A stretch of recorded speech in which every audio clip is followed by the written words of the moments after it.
eye-opener. Try not believing your elected official.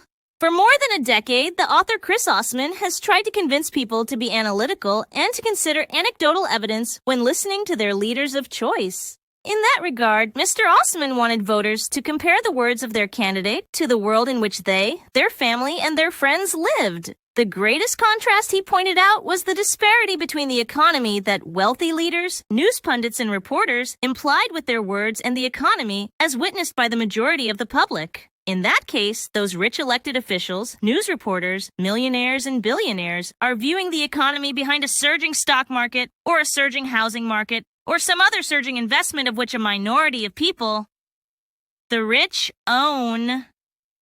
Of course, the economy is good when your cohort of wealthy people, which comprises less than 1% of the population, holds 80 to 90% of an investment like stocks.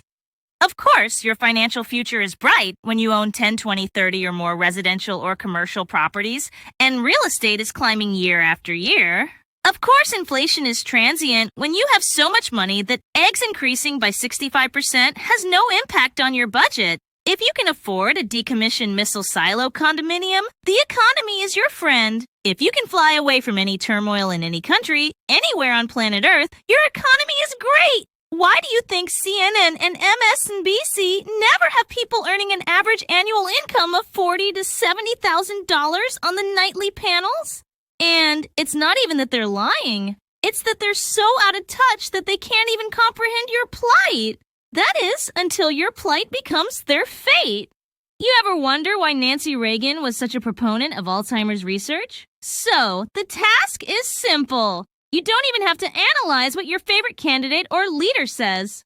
All you need to do these days is understand that whatever they say, the opposite is more than likely the truth. Whether they're lying or just ignorant is irrelevant. The outcome is and has been bad for the majority of us.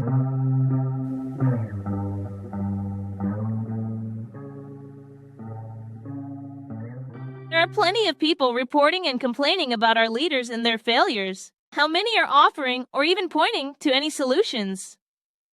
The book, Solutions, Enough Complaining, Let's Fix America by Chris Osman does and can be found on Amazon or at www.mikesonsentertainment.com. To find out other ways you're being screwed by your current leaders, check out the posts on this blog daily. Learn about the biggest and worst issues that America and its people face today. You can also check into this blog daily to hear about those issues that America and its people will face in the near and distant future.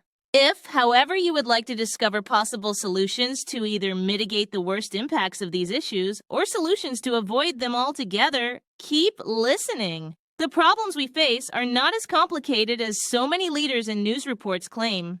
They are man-made and are only claimed as complicated so those who are responsible can maintain control. For example, there is a persistent argument that moving government is like turning a cruise ship around. It is supposedly a long process that can only be achieved incrementally. While this may be true for laws and policies that benefit the majority of Americans, it does not seem to be so for that smallest of American minorities. When one examines the policies and laws that benefit that minority, known as the elite or the rich, the speed at which those laws are passed is exponentially faster. While most of us sit on the deck chairs waiting for the Titanic to avoid the myriad of icebergs of which we seem to continually run afoul, the elite ride comfortably in speedboats. If, according to our Constitution, all men are created equal, why do the rich live quite different lives than the rest of us? Where is our speedboat? In 2018, Chris Osman wrote a book highlighting the problems humanity would face if more power, wealth, and control were funneled to a small group of individuals, groups, or organizations. In that book, Mr. Osman provided solutions from himself and others to the inevitable problems we would all face. In it, he also provided a means for the public to analyze, compare, and contrast the words and deeds of those we've chosen to follow against our real-world experiences. To this end, Mr. Osman provides the means for readers to disseminate information as provided by their news sources of choice, their elected officials, and any other authority they choose to follow. The book, titled Solutions,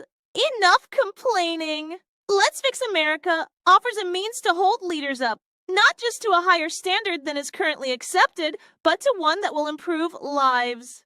You can always tell when today's leaders are lying. Their lips are moving. Two heads may be better than one, but two faces never are. Click the link below and get your copy of Solutions today.